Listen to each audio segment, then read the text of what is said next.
राजस्थान में वर्तमान में 50 जिले और 10 संभाग हैं। इससे पूर्व राजस्थान में 33 जिले और 7 संभाग थे। तो हम पुराने जिलों के हिसाब से ही कवर करेंगे। वागड़ राजस्थान के दक्षिणी भाग को वागड़ के नाम से जाना जाता है, जिसमें डूंगरपुर, बांसवाड़ा और प्रतापगढ़ का क्षेत्र शामिल है। एक होता है वागड़, दूसरा है बांगड़। बांगड़ अरावली के पश्चिम में पुरानी जलोढ़ के क्षेत्र को बांगड़ कहा जाता है, जिसमें पाली, नागौर, सीकर, झुंझुनू का क्षेत्र शामिल है। थड़ी मरुस्थल के ऊंचे भाग को थड़ी कहा जाता है, जिसमें बीकानेर, चूरू का क्षेत्र शामिल है। और ये दोनों ऐसे क्षेत्र हैं जहाँ पे किसी भी प्रकार की नदी नहीं पाई जाती है। दूसरा है तल्ली या पलाया। बालूका स्तूप के मध्य स्थित निम्न भूमि को तल्ली के नाम से जाना जाता है। यहाँ सबसे अधिक है जैसलमेर में। राठी 25 सेंटीमीटर से कम वर्षा वाला भौगोलिक क्षेत्र राठी के नाम से जाना जाता है, जिसमें बीकानेर, जैसलमेर और बाड़मेर का क्षेत्र शामिल है। राठी एक गाय की भी नस्ल है।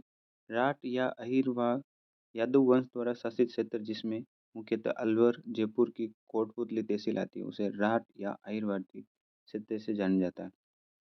चौथा है शेखावटी। शेखावत वंशों द्वारा शासित क्षेत्र को हम शेखावटी के नाम से जाना जाता है। इसमें सीकर, चूरू और झुंझुनू क्षेत्र शामिल है। एक दूसरा है तोरावटी। कांतली नदी के अफवाह क्षेत्र को तोरावटी के नाम से जाना जाता है, जो मुख्यतः सीकर और झुंझुनू में स्थित है। भोराट भोराट एक पठारी क्षेत्र है जो उदयपुर की गोगुंदा की पहाड़ी और राजसमंद में कुंभलगढ़ की पहाड़ी के मध्य स्थित है। भोमट भोमट एक पहाड़ी व पठारी क्षेत्र है जो उदयपुर और डूंगरपुर में स्थित है। माल या हाड़ौती क्षेत्र हाड़ौती के पठार वाले क्षेत्र को हम माल के नाम से जाना जाता है, जिसमें मुख्यतः कोटा, बूंदी, बारां और झालावाड़ को जाना जाता है, जिसे माल कहा जाता है। दूसरा मालव राजस्थान में मालवा के पठार के क्षेत्र को मालव प्रदेश कहा जाता है, जिसमें प्रतापगढ़ और झालावाड़ क्षेत्र शामिल है। मरु राजस्थान के पश्चिमी मरुस्थलीय क्षेत्र को मरु के नाम से जाना जाता है। इसमें मुख्यतः जोधपुर संभाग शामिल होता है। एक होता है मरु, दूसरा है मेरू। अरावली को मेरू कहा जाता है। ये राजस्थान की सबसे प्राचीनतम भौतिक प्रदेश है। फिर आगे है मत्स्य। ऐतिहासिक काल में अलवर का दक्षिणी पश्चिमी क्षेत्र मत्स्य के नाम से जाना जाता था। इसकी राजधानी थी बेराट, जिसे वर्तमान में जयपुर के नाम से जाना जाता है। मत्स्य संघ राजस्थान के एकीकरण के समय जो पहला चरण था उसको मत्स्य संघ के नाम से जाना जाता था, जिसमें अलवर, भरतपुर, करौली और धौलपुर का क्षेत्र शामिल था। मत्स्य संघ के लिए शब्द के मुंशी के द्वारा दिया गया था। बीड़ चारागाह भूमियों को बीड़ के नाम से जाना जाता है, जो यह राजस्थान के झुंझुनू जिले में स्थित है। एक होता है बीड़ और दूसरा है बीहड़। बीहड़ क्या होता है? नदियों जिसमें चंबल के अवनेलिका अपरदन द्वारा निर्मित उत्खात भूमि को हम बीहड़ द्वारा कहा जाता है। इसमें करौली, धौलपुर और सवाईमाधोपुर का क्षेत्र शामिल है। मेवाड़ गोइल वंशों द्वारा शासित क्षेत्र को मेवाड़ के नाम से जाना जाता है, जिसमें मुख्यतः उदयपुर, चित्तौड़गढ़, राजसमंद और भीलवाड़ा के क्षेत्र शामिल है। जबकि मारवाड़ मारवाड़ राजस्थान के पश्चिमी क्षेत्र को मारवाड़ के नाम से जाना जाता था, जिसमें जोधपुर संभाग मुख्यतः कहलाता है। तीसरा है मेरवाड़ा। मेरवाड़ा यह अजमेर का व राजसमंद का आंशिक क्षेत्र को कहा जाता है। राजस्थान के एकीकरण के अंतिम चरण 1 नवंबर 1956 में इसे मेरवाड़ा को शामिल किया गया था। मेवाड़ तो उदयपुर वाला क्षेत्र, मारवाड़ जोधपुर वाला क्षेत्र, मेरवाड़ा अजमेर वाला क्षेत्र को कहा जाता है। फिर 11वां है ब्रजनगर। झालरापाटन का प्राचीनतम नाम ब्रजनगर है और झालरापाटन को घंटियों के शहर के नाम से जाना जाता है। ब्रजनगर ये भरतपुर का क्षेत्र है जो उत्तर प्रदेश से लगा हुआ है। मेवात मेव जाति के क्षेत्र को मेवात कहा जाता है। इसमें मुख्यतः अलवर और भरतपुर का क्षेत्र शामिल है। मेवल मेवल एक पहाड़ी क्षेत्र है जो डूंगरपुर, बांसवाड़ा के मध्य स्थित है। मेवात तो अलवर के आसपास का क्षेत्र है, जबकि मेवल डूंगरपुर, बांसवाड़ा का क्षेत्र है। युद्धई क्षेत्र ऐतिहासिक काल में राजस्थान के उत्तरी भाग को युद्धई कहा जाता था। इसमें गंगानगर और हनुमानगढ़ प्रमुख है। जंगल प्रदेश बीकानेर व जोधपुर का उत्तरी भाग को जंगल के नाम से जाना जाता था। इस क्षेत्र में कंटीली वनस्पतियां पाई जाती है और इस जंगल प्रदेश की राजधानी थी अहि छत्रपुर, जिसे नागौर के नाम से जाना जाता है। आगे है अहि छत्रपुर। नागौर का प्राचीन नाम अहि छत्रपुर था। ये जंगल व सपात लक्ष यानी सांबर प्रदेश की राजधानी था। सपात लक्ष ऐतिहासिक काल में चौहानों द्वारा शामिल क्षेत्र को सपात लक्ष के नाम से जाना जाता है। वर्तमान में यह अजमेर क्षेत्र में स्थित है और सांबर के नाम से जाना जाता है। ढूंढाड़ क्षेत्र ढूंढ नदी के क्षेत्र को ढूंढाड़ कहा जाता है। इसमें मुख्यतः जयपुर, दौसा और टोंक का क्षेत्र शामिल है। कुरुक्षेत्र अलवर के उत्तरी भाग को कुरु प्रदेश कहा जाता है और इसी कुरुक्षेत्र में जो कुरुक्षेत्र है उसकी राजधानी थी इंद्रप्रस्थ। सूरसेन ऐतिहासिक काल में राजस्थान के पूर्वी भाग को सूरसेन कहा जाता था। सूरसेन की राजधानी मथुरा थी। हयाहई कोटा बूंदी क्षेत्र को हयाहई नाम से जाना जाता है। जो हाड़ा चौहानों द्वारा शासन रहा था उसको हयाहई कहा जाता है। चंद्रावती सिरोही का प्राचीन नाम था चंद्रावती, जहाँ से भूकंप रोधी इमारतें मिली हैं। जबालीपुर जालोर का प्राचीन नाम जबालीपुर है। यहाँ पर जबाली ऋषि की भूमि भी कहा जाता है। यहाँ पर जाल वृक्ष की अधिकता के कारण इसको जालोर के नाम से जाना जाता है। मालानी ये बाड़मेर का प्राचीन नाम है मालानी। यहाँ पर मल्लिनाथ जी के लिए प्रसिद्ध है।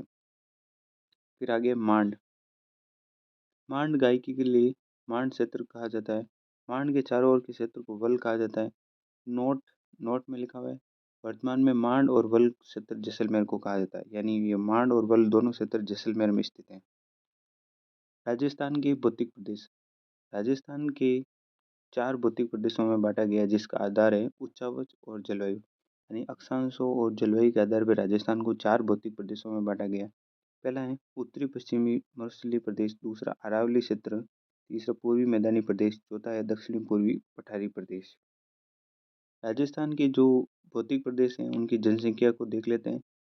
सबसे पहले मरुस्थल वाले क्षेत्र में इसका क्षेत्र है 61.11% क्षेत्र में फैला हुआ है, यानी राजस्थान के 2/3 क्षेत्र में मरुस्थल फैला हुआ है और वहाँ पर जनसंख्या पाई जाती है 40%। और इसमें 12 जिले शामिल हैं और यहाँ पर मिट्टी पाई जाती है बलुई और रेतीली मिट्टी, और यहाँ की जलवायु शुष्क और अर्ध शुष्क प्रकार की पाई जाती है। जबकि दूसरा राजस्थान का भौतिक प्रदेश है अरावली, यहाँ का क्षेत्र है 9% और यहाँ पर जनसंख्या पाई जाती है 10% और इसमें 13 जिले शामिल है। ये पर्वतीय और वन्य प्रकार की मिट्टी पाई जाती है और जलवायु उप आर्द्र प्रकार की पाई जाती है। तीसरा है मैदान मैदान में राजस्थान का 23% क्षेत्रफल है और यहाँ पर जनसंख्या पाई जाती है 39%। यहाँ पे 10 जिले इसमें शामिल हैं। इसमें दोमट और जलोढ़ मिट्टी पाई जाती है और यहाँ की जलवायु है आर्द्र। हाड़ौती के पठार में कोटा बूंदी बारा झालावाड़ के क्षेत्र शामिल है। इसका क्षेत्रफल 6.89% है और यहाँ पर 11% जनसंख्या निवास करती है और 7 जिलों में फैला हुआ है। यहाँ पर काली और रेंगुर मिट्टी पाई जाती है और यहाँ की जलवायु अति आर्द्र। उत्तरी पश्चिमी मरुस्थल इसे थार मरुस्थल के नाम से जाना जाता है। इसका निर्माण मुख्यतः टर्शरी काल और प्लास्टिसोसीन काल में इसका निर्माण हुआ। जो मरुस्थलीय क्षेत्र है वो राजस्थान के 61.11% क्षेत्र में पाया जाता है। इसकी कुल लंबाई 640 किलोमीटर है और इसकी चौड़ाई है 300 किलोमीटर और इसकी ऊंचाई है 200 से 300 मीटर के बीच में। जो मरुस्थलीय प्रदेश है इसकी ढाल उत्तर पूर्व से दक्षिण पश्चिम की ओर इसका ढाल पाया जाता है। जो मरुस्थलीय प्रदेश है उसको अध्ययन की दृष्टि से 2 प्रकार में बांटा गया है। पहला है शुष्क प्रदेश राठी प्रदेश, दूसरा है अर्ध शुष्क प्रदेश जिसे भांगड़ प्रदेश के नाम से जाना जाता है। यानी वर्षा के आधार पर जो मरुस्थलीय क्षेत्र है उसको 2 भागों में बांटा जाता है। 25 सेंटीमीटर से कम वर्षा वाले क्षेत्र को शुष्क मरुस्थल और 25 से 50 वाले क्षेत्र को अर्ध शुष्क मरुस्थल के नाम से जाना जाता है। इस चित्र से हम आसानी से समझ सकते हैं जो मरुस्थलीय प्रदेश है 25 सेंटीमीटर से कम वर्षा वाले क्षेत्र को हम पश्चिमी शुष्क रेतीले मैदान के नाम से जानते हैं और जहाँ पे 25 से 50 सेंटीमीटर की वर्षा होती है उसे अर्ध शुष्क भांगर प्रदेश के नाम से जाना जाता है।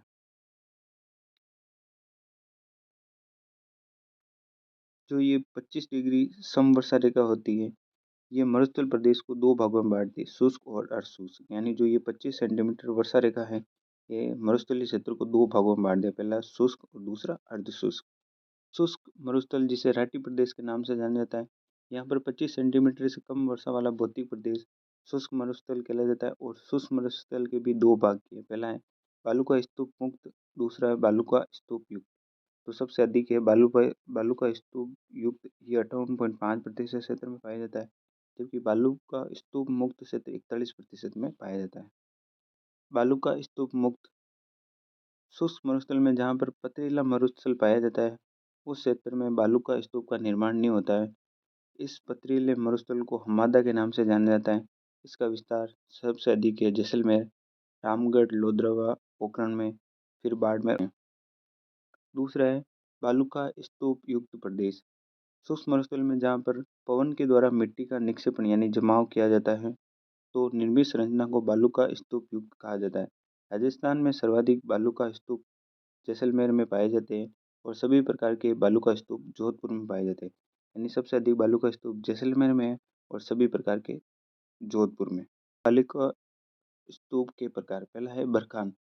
जब पवन के द्वारा मिट्टी का निक्षेपण अर्धचंद्राकार रूप में होता है तो उसे बरखान के नाम से जाना जाता है। बरखान में जिस ओर से पवन आती है उस दिशा में उत्तल ढाल, जबकि आगे की दिशा में अवतल ढाल होता है। बरखान की चौड़ाई 100 से 200 मीटर के बीच में और ऊंचाई 10 से 20 मीटर होती है। ये बालू का स्तूप सर्वाधिक क्षेत्र शेखावटी चूरू में पाए जाते हैं। ये बालू का स्तूप सर्वाधिक गतिशील होते हैं। इनके द्वारा मरुस्थलीकरण सबसे अधिक होता है। यानी जो बरखान प्रकार के बालू का स्तूप होते हैं इनसे मरुस्थलीकरण अधिक होते हैं।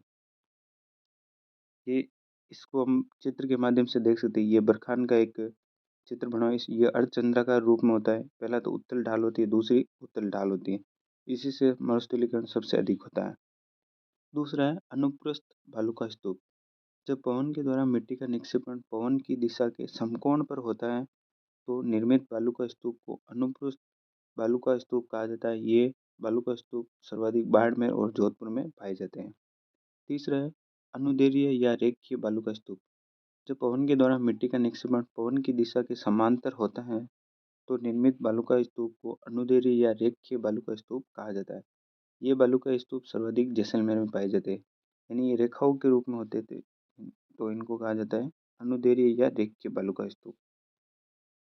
चौथा प्रकार है तारा बालू का स्तूप। ये तारा के रूप में होते हैं। ये रेतीले मरुस्थल में पाए जाते हैं जिनका निर्माण अनियमित हवाओं के कारण होता है। यानी हवाओं की जब गति नियमित नहीं होती तो ये तारे के रूप में इनका विकास होता है।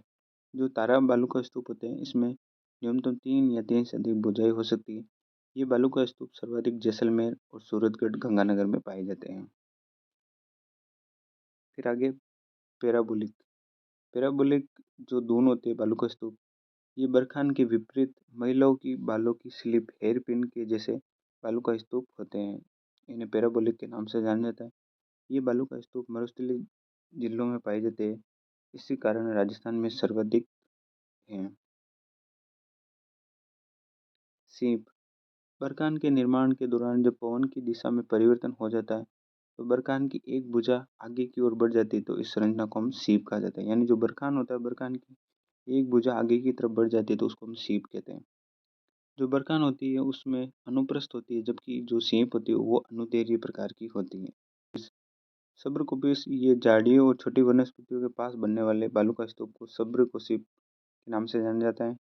इसमें झाड़ियों के पीछे बनने वाले बालू का स्तूप, झाड़ियों के चारों ओर बनने वाले बालू का स्तूप को नेप का कहा।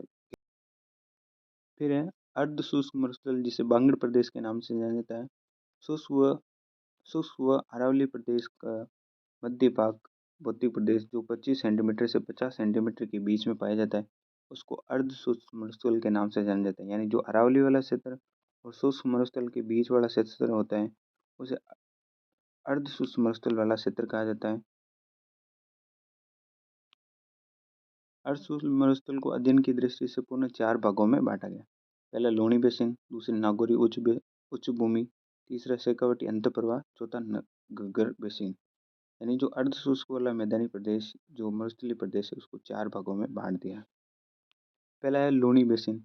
इस क्षेत्र को गोडवाड़ बेसिन भी कहा जाता है जिसका विस्तार जोधपुर, जालौर, सिरोही, बाड़मेर और पाली में। इस क्षेत्र में लवणीय पादप पाए जाते हैं जो मुख्यतः बाड़मेर में मिलते हैं।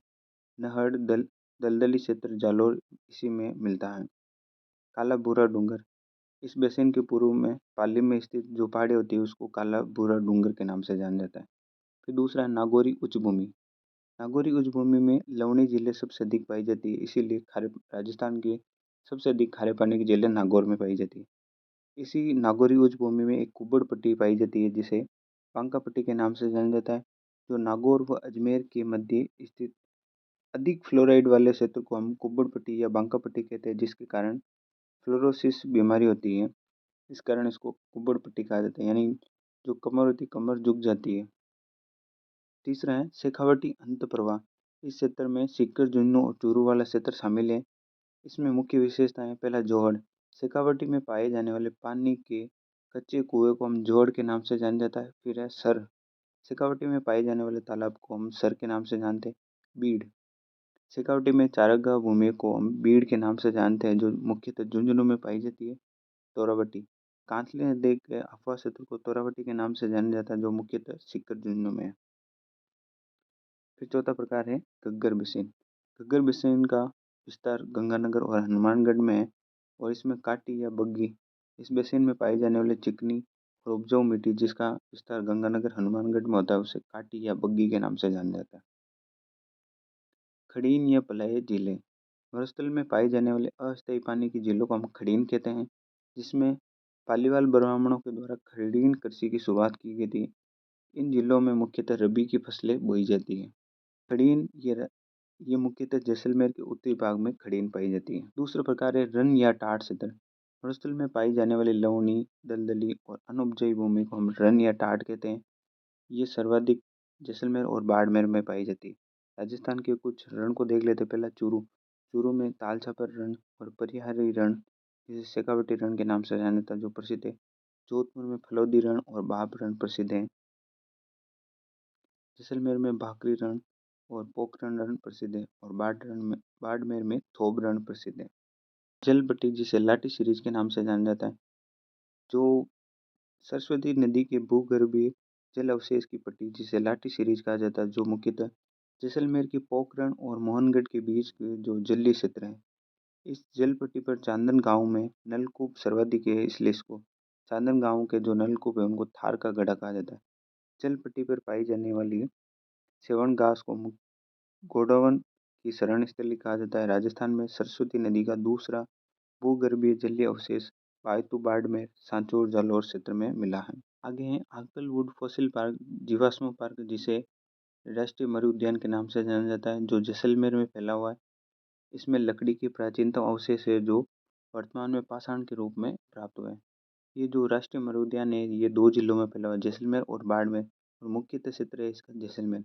इसका निर्माण जुरासिक काल यानी 18 करोड़ वर्ष पूर्व निर्माण हुआ है। इसी में जो राष्ट्रीय मरु उद्यान है इसमें भारत में लकड़ी के प्राचीनतम जीवाश्म हैं। आगे हैं बाब बोल्डर क्ले। हिमानी के द्वारा जमा किए गए कंकर पत्थर अवसादों को बाब बोल्डर या बोल्डर क्ले के नाम से जाना जाता है, जिसका निर्माण प्रमुख कार्बोनिफेरस काल है, जो बाब जोधपुर में प्रसिद्ध है। फिर आगे नखलिस्तान, मरुस्थल क्षेत्र का वह क्षेत्र जहाँ पे जल बेसिन पाए जाते हैं उसके चारों ओर हरियाली विकसित हो जाती है, उसे नखलिस्तान के नाम से जाना जाता है। यानी जहाँ पे पानी होगा उसके चारों ओर हरियाली हो जाएगी, उसको कहा जाता है नखलिस्तान। आगे दोरे या दरियन, पश्चिमी राजस्थान में जो लहरदार बालू स्तूपों को हम दोरे के नाम से जाना जाता है। फिर है दरियन, पश्चिमी राजस्थान में गतिशील और स्थानांतरित बालू स्तूप को हम दरियन के नाम से जाना जाता है। दोरे व दरियन सर्वाधिक जैसलमेर में पाए जाते हैं। पीऊणा, मरुस्थल क्षेत्र में पाई जाने वाले सांप की प्रजाति जिसका रंग पीला होता है, इसलिए इसको पीऊणा कहा जाता है, जो जहरीला सांप होता है, जो सर्वाधिक जैसलमेर में पाया जाता है। फिर आगे मरुस्थल का मार्च, मरुस्थल का आगे की ओर बढ़ना मरुस्थल का मार्च कहलाता है। इसे मरुस्थलीकरण या मरुस्थल का मार्च भी कहते हैं, जो राजस्थान से हरियाणा की ओर विकसित हो रहा है, जिसकी दिशा दक्षिण पश्चिम से उत्तर पूर्व की ओर आती है। मरुस्थलीकरण में सर्वाधिक योगदान बरखान बालू स्तूपों का होता है। ये मरुस्थल का मार्च पास है, जो दक्षिण पश्चिम से उत्तर पूर्व की ओर हरियाणा वाले क्षेत्र में ये शिफ्ट हो रहा है। इसको जो मरुस्थल का विस्तार बढ़ रहा है उसको मरुस्थल का मार्च भी कहा जाता है। फिर आगे बालसन, मरुस्थलों में पर्वतों के मध्य पाए जाने वाले जल बेसिन या झीलों को हम बालसन कहते हैं, जैसे सांबर झील। थार मरुस्थल, कुल थार मरुस्थल का 85% भारत में और 15% पाकिस्तान में पाया जाता है। ग्रेट डेजर्ट ऑफ इंडिया का विस्तार भारत में 4 राज्यों में है, जिसमें सर्वाधिक राजस्थान में 61.11% क्षेत्र में पाया जाता है। फिर ये गुजरात, हरियाणा और पंजाब में शामिल है। फिर राजस्थान का दूसरा भौतिक प्रदेश है अरावली। अरावली राजस्थान का सबसे प्राचीनतम भौतिक प्रदेश है, जिसका निर्माण प्री कैम्ब्रियन युग में हुआ था। अरावली एक वलित यानी निर्माण प्रक्रिया पर आधारित एक पर्वतमाला है और प्राचीनतम एक भौतिक प्रदेश है। और अरावली एक अवशिष्ट है, जो वर्तमान में पर्वतमाला के रूप में अवशिष्ट या वलित पर्वतमाला का उदाहरण है। अरावली की कुल लंबाई 692 किलोमीटर है, जिसकी राजस्थान में कुल लंबाई 550 किलोमीटर, यानी कुल अरावली का 80% राजस्थान में है। इसकी औसत ऊंचाई है 930 मीटर। अरावली की दिशा राजस्थान में दक्षिण पश्चिम से यानी नेत्रगि से उत्तर पूर्व यानी ईशान कोण की ओर है। ये अरावली पर्वत है। ये गुजरात वाले क्षेत्र से लेकर यानी राजस्थान के दक्षिण पश्चिमी क्षेत्र से उत्तर पूर्व की ओर इसका विस्तार है। अरावली को अध्ययन की दृष्टि से तीन प्रकार में बांटा गया। पहला उत्तरी अरावली, दूसरी मध्य अरावली, तीसरी दक्षिणी अरावली। उत्तरी अरावली का विस्तार झुंझुनू से जयपुर के मध्य इस क्षेत्र को हम उत्तरी अरावली कहते हैं। और उत्तरी अरावली की सबसे ऊंची चोटी है रघुनाथगढ़, जिसकी ऊंचाई है 1055 मीटर। दूसरी है मध्य अरावली। मध्य अरावली को हम अजमेर अरावली कहते हैं, जो जयपुर राजसमंद के मध्य वाले क्षेत्र को हम मध्य अरावली कहते हैं। इसकी सबसे ऊंची चोटी है टोडगढ़ 934 मीटर। फिर है तारागढ़ 873 मीटर। फिर है दक्षिणी अरावली। दक्षिणी अरावली राजसमंद से सिरोही के मध्य अरावली क्षेत्र को हम दक्षिणी अरावली कहते हैं। इसकी सबसे ऊंची चोटी है गुरु शिखर। आपको पता होना चाहिए कि जो अरावली वाला क्षेत्र है, इसकी ऊंचाई दक्षिण पश्चिम की ओर सबसे अधिक होती है और उत्तर पूर्व की ओर जैसे जैसे हम आगे बढ़ते तो इसकी ऊंचाई कम होती जाती है। अरावली को पुनः दो भागों में बांटा गया। पहला अबुर्द अरावली, दूसरी मेवाड़ी अरावली। अबुर्द अरावली में सिरोही पाली वाला क्षेत्र शामिल हो जाएगा, जिसकी सबसे ऊंची चोटी है गुरु शिखर, जिसे संतों का शिखर कहा जाता है और इसकी ऊंचाई 1727 मीटर। और मेवाड़ी अरावली का विस्तार उदयपुर राजसमंद वाला क्षेत्र है। यहाँ पर अरावली का सबसे अधिक विस्तार है। यहाँ पर सबसे ऊंची चोटी है जरगा 1431 मीटर। राजस्थान की चोटियों का क्रम में दे रखा है। पहले हो जाएगी गुरु शिखर। राजस्थान की सबसे ऊंची चोटी है गुरु शिखर, जिसकी ऊंचाई 1722 मीटर। दूसरी सबसे ऊंची चोटी है शेर, जिसकी ऊंचाई है 1597 मीटर। तीसरी है देलवाड़ा, जो सिरोही में स्थित है, जिसकी ऊंचाई है 1442 मीटर। चौथी है जरगा, जो उदयपुर में स्थित है, जिसकी ऊंचाई है 1431 मीटर। फिर है अचलगढ़, जो सिरोही में स्थित है, जिसकी ऊंचाई है 1380 मीटर। कुंभलगढ़ राजसमंद में स्थित है, जिसकी ऊंचाई है 1224 मीटर। रघुनाथगढ़ सीकर में स्थित है, जिसकी ऊंचाई है 1055 मीटर। ऋषिकेश, जो सिरोही में स्थित है, ऊंचाई 1017 मीटर। कमलनाथ उदयपुर में स्थित है 1000 मीटर। सज्जनगढ़ उदयपुर, मोरमजी टोडगढ़ गोरमजी ये अजमेर में स्थित है। फिर है खो खो ये जयपुर में स्थित है 920 मीटर। फिर है सायरा उदयपुर में स्थित है 900 metre. Taragarh Ajmer 873 metre. Bilali अलवेर 775 metre. फिर है रोजा भाकर जालोर 730 मीटर। अरावली की दरें पर्वतीय क्षेत्रों के मध्य नीचे व तंग रास्तों को हम नाले या दर्रा के नाम से जाने जाते हैं। राजस्थान में जो अरावली वाला क्षेत्र है, उसमें सबसे अधिक दरें राजसमंद में पाए जाते हैं। यानी जो पहाड़ी और पर्वतों वाले क्षेत्रों में बीच का जो गैप होता है, उसको हम दर्रे या नाले के रूप में जाना जाता है।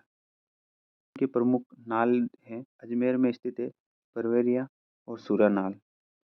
जो पाली में देसूरी नाल, बरनाल, जो पाली बर को बर एक गांव है जहाँ जो पाली में स्थित है, जो बर से अजमेर ब्यावर को जोड़ती हैं। फिर जो राजसमंद वाला क्षेत्र है, राजसमंद में सोमेश्वर नाल, गुडा हाथीगुड़ा नाल, कमली घाट, खामली घाट, गोमती घाट, पगलिया या जिलवा की नाल। तो ये पगलिया जिलवा की नाल है, ये मेवाड़ को मारवाड़ से जोड़ती है। वेरी इंपॉर्टेंट है, जो पगलिया नाल है, ये मेवाड़ को मारवाड़ से जोड़ती हैं। फिर उदयपुर में है डिब्बर नाल, केवड़ा नाल, फुलवारी की नाल और हाथी नाल। अरावली के प्रमुख पठार को पढ़ेंगे। पहला है उड़िया का पठार, जो सिरोही में स्थित है। उड़िया पठार दक्षिणी अरावली सिरोही में स्थित है। उड़िया के पठार की ऊंचाई है 1360 मीटर। ये राजस्थान का सबसे ऊंचा पठार है उड़िया का पठार। दूसरा है अबू का पठार। अबू पठार दक्षिणी अरावली में स्थित है। इसकी ऊंचाई है 1200 मीटर। अबू पर्वत जो पठार है वो बेथुलित संरचना का उदाहरण है। तीसरा बोराट का पठार। बोराट जो गोगंदा की पहाड़ी उदयपुर से लेकर कुंभलगढ़ की पहाड़ी जो राजसमंद के मध्य का जो दक्षिणी अरावली में स्थित है, उसे हम बोराट का पठार कहते हैं। इसकी ऊंचाई है 1225 मीटर और ये राजस्थान का दूसरा सबसे ऊंचा पठार है बोराट का पठार। चौथा पठार है भोमट का पठार। ये उदयपुर से डूंगरपुर के बीच का पठार है। इसमें मुख्यतः भील जनजाति पाई जाती है। फिर है लसाड़िया का पठार। लसाड़िया का पठार दक्षिणी अरावली में स्थित जैसमल झील के पूर्व में स्थित है। लसाड़िया पठार उबड़ खाबड़ और विच्छेदित पठार है। फिर आगे कांकरवाड़ी। ये पठार उत्तरी अरावली में अलवर और सरिस्का वाले क्षेत्र में स्थित है। कांकरवाड़ी या क्रास का पठार। अब हम अरावली के महत्व को पढ़ेंगे। अरावली मरुस्थलीकरण को रोकती है। अरावली क्षेत्र में धात्विक खनिज पाई जाती है क्योंकि अरावली का निर्माण धारवाड़ क्रम की चट्टानों से हुआ।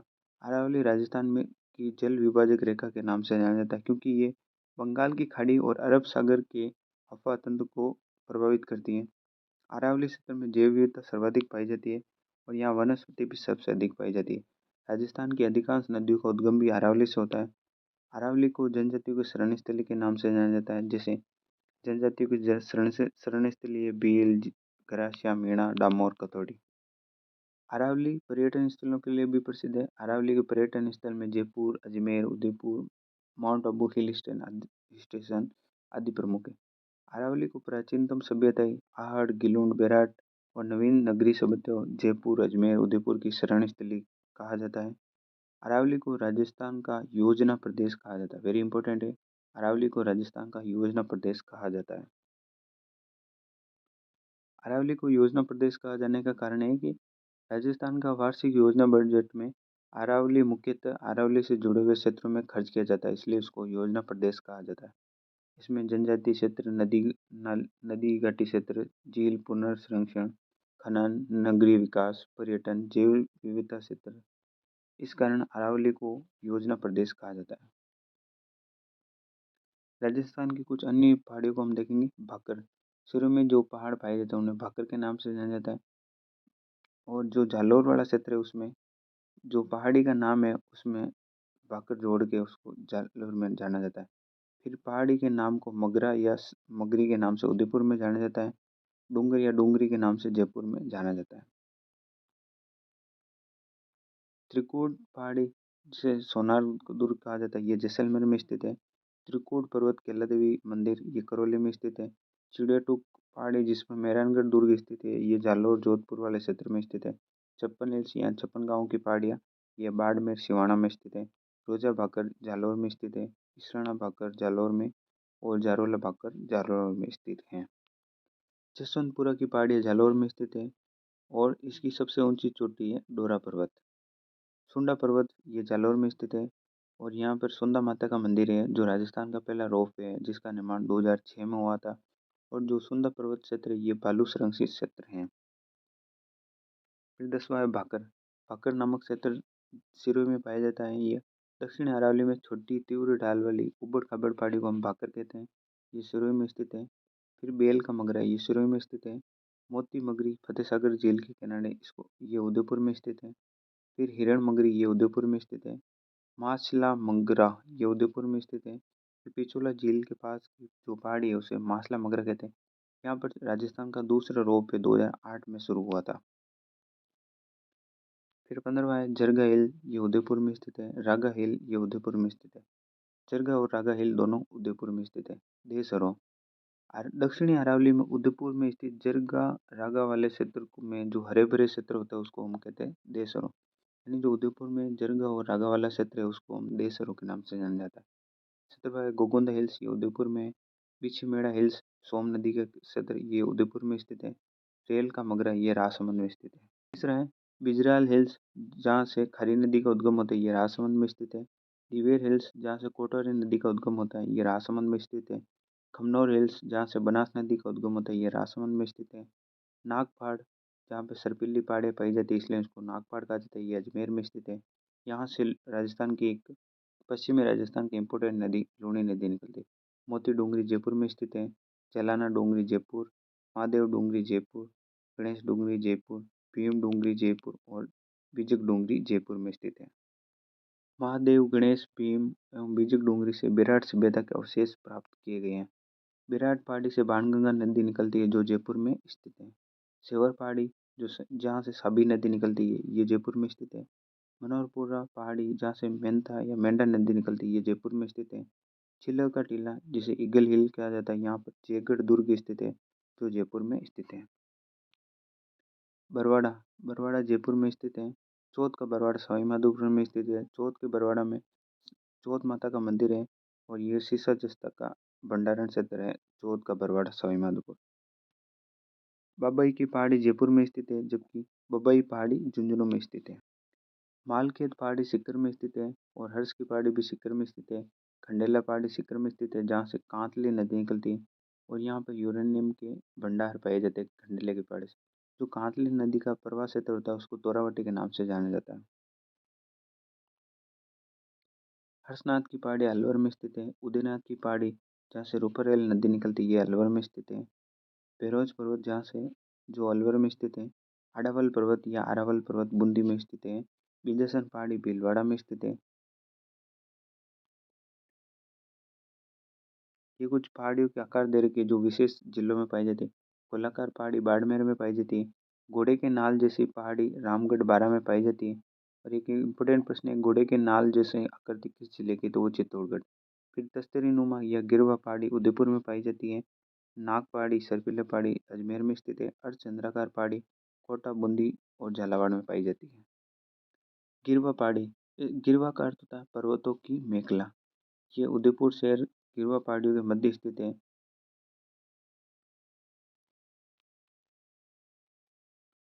अरावली के अन्य महत्वपूर्ण बिंदु। अरावली भू आकृतिक संरचना का अध्ययन एएम हेरोन द्वारा किए गए थे। एएम हेरोन द्वारा अरावली का निर्माण दिल्ली महासमूह से हुआ है जिसे 3 समूह में बांटा गया। पहला अलवर समूह, दूसरा अजबगढ़ समूह, तीसरा रायलो समूह। इन 3 समूहों में बांटा गया एएम हेरोन द्वारा। पहला है पिंडमार्ट जो मैदानी प्रदेश है। पर्वत पदीय भागों यानी पर्वत के नीचे वाले जो भाग होते हैं वहाँ पर अपर्दित पहाड़ी क्षेत्र को हम पिंडमार्ट पहाड़ी कहते हैं। ये राजसमंद देवगढ़ में स्थित है। तीसरा है पूर्वी मैदान। नदियों द्वारा जमा किए गए अवशेषों से मैदानी भागों का निर्माण हुआ है। इनका निर्माण प्लास्टिनोसिन काल में हुआ है। पूर्वी मैदानी भागों को अध्ययन की दृष्टि से 3 भागों में बांटा गया। पहला माही का मैदान, दूसरा बाणगंगा बनास का मैदान, तीसरा चंबल का मैदान। पहला है माही मैदान। राजस्थान के दक्षिणी मैदान को वागड़ भाटी माही मैदान कहा जाता है जिसका विस्तार बांसवाड़ा प्रतापगढ़ डूंगरपुर में है। इस मैदान को बांसवाड़ा प्रतापगढ़ के मध्य मुख्यतः 56 गांवों में विस्तृत होने के कारण इसको 56 का मैदान भी कहा जाता है। यहाँ पर मुख्यतः लाल चिकनी मिट्टी जिसे रेड लोमी कहा जाता है पाई जाती है। यहाँ पर मुख्यतः मक्का की फसल पाई जाती है, माई धवल और माई कंचल। और चावल की फसल है माई सुगंधा। फिर दूसरा है बनास बाणगंगा मैदान। इसे अध्ययन की दृष्टि से 2 भागों में बांटा गया। पहला मेवाड़ मैदान, दूसरा मालपुरा करौली मैदान। मेवाड़ मैदान बनास के दक्षिण में स्थित मैदान को मेवाड़ का मैदान कहा जाता है। इसका विस्तार चित्तौड़गढ़ राजसमंद भीलवाड़ा में है। करौली मैदान बनास के उत्तरी भाग को मालपुरा करौली मैदान कहा जाता है जिसका विस्तार अजमेर टोंक सवाईमाधोपुर में है। बनास बेसान में मुख्यतः भूरी मिट्टी पाई जाती है। फिर आगे बाणगंगा का मैदान। बाणगंगा का मैदान जयपुर दौसा भरतपुर में स्थित है। इस मैदान में मुख्यतः जलोढ़ मिट्टी पाई जाती है। चंबल का मैदान जिसे बीड़ या डांग मैदान भी कहा जाता है। चंबल के मैदान जिसे बीड़ कहा जाता है जिसका निर्माण अउल नदी का अपर्दन के कारण हुआ है। यह उबड़ खाबड़ या उत्खात भूमि वेटलैंड मैदान है जिसका विस्तार करौली धौलपुर एवं सवाईमाधोपुर में। इस मैदान में खाली जलोढ़ मिट्टी पाई जाती है। राजस्थान के पूर्वी मैदान में जनसंख्या घनत्व अधिक है क्योंकि यहाँ सर्वाधिक उपजाऊ मिट्टी पाई जाती है। इस कारण जो पूर्वी मैदानी प्रदेश है यहाँ जनसंख्या सबसे अधिक पाई जाती है। और सबसे कम जनसंख्या मरुस्थलीय प्रदेश में पाई जाती है। यहाँ उपजाऊ भूमि नहीं है। दूसरा यहाँ पे जल की कमी है। इस मैप के माध्यम से हम राजस्थान के मैदान को जान सकते हैं। पहला बाहर की तरफ है यमुना का मैदान, उत्तर की साइड में घग्गर का मैदान, पाकिस्तान की तरफ सिंधु का मैदान, और जो जोधपुर पाली वाला क्षेत्र गोडवाड़ जिसे लूणी का मैदान कहा जाता है, चंबल का मैदान जहाँ अवनली का प्रदन पाया जाता है, दक्षिण वाले क्षेत्र में माई का मैदान पाया जाता है। फिर राजस्थान का अंतिम भौतिक प्रदेश है हाड़ौती का पठार जिसे दक्षिण पूर्वी पठारी प्रदेश के नाम से जाना जाता है। इसका निर्माण ज्वालामुखी के बेसाल्ट लावे से इसका निर्माण हुआ है। इसका निर्माण क्रीटेशियस काल में हुआ था। इसमें मुख्यतः हल्की काली मिट्टी पाई जाती है। अध्ययन की दृष्टि से हाड़ौती को 2 मुख्य और 3 गौण भागों में विभाजित किया। हाड़ौती के 2 मुख्य भाग है दक्कन लावा का पठार, दूसरा विंध्य गार। पहला है मान सीमा भ्रंश जिसे ग्रेट बाउंड्री फॉल्ट कहा जाता है। यह एक भ्रंश है जो अरावली और हाड़ौती के मध्य स्थित है जिसका विस्तार चित्तौड़गढ़ भीलवाड़ा बूंदी करौली धौलपुर सवाईमाधोपुर में स्थित है। इसके 2 भाग किए गए हैं। पहला दक्कन लावा का पठार, यह हाड़ौती के दक्षिण में स्थित है। इसमें मालवा प्रदेश में प्रतापगढ़ और झालावाड़ वाला क्षेत्र स्थित है जहाँ मालवा का पठार विस्तृत है। उपरमाल एक पठारी क्षेत्र है जो भीलवाड़ा के बिजोलिया से लेकर चित्तौड़गढ़ के पेंच रोड के मध्य स्थित है, जिसे ऊपरमाल के पठार के नाम से जाना जाता है। दूसरा है विंध्य कगार, जो करौली, धौलपुर, स्वामी माधोपुर में डांग क्षेत्र और हड़ौती क्षेत्र, कोटा बूंदी, बारह झालावाड़ क्षेत्र में प्रसिद्ध है। हड़ौती प्रदेश में मुख्य चट्टानें पाई जाती है सैंड स्टोन, जो सबसे अधिक पाई जाती है, लाल पत्थर, कोटा स्टोन, चूना पत्थर और हीरे पाए जाते हैं। हड़ौती के गौण भाग है, पहला अर्धचंद्राकार पहाड़ी, जो मुख्यतः बूंदी और मुकुंदरा की पहाड़ी, कोटा झालावाड़ में पाई जाती है। दूसरी शाहबाद उच्च भूमि, जो बारह में स्थित है, जहाँ रामगढ़ के क्षेत्र में घोड़े की नाल जैसी पहाड़ियाँ पाई जाती है। फिर तीसरा है डग गंगधार उच्च भूमि, जो हड़ौती का गौण भाग है, जो झालावाड़ में स्थित है।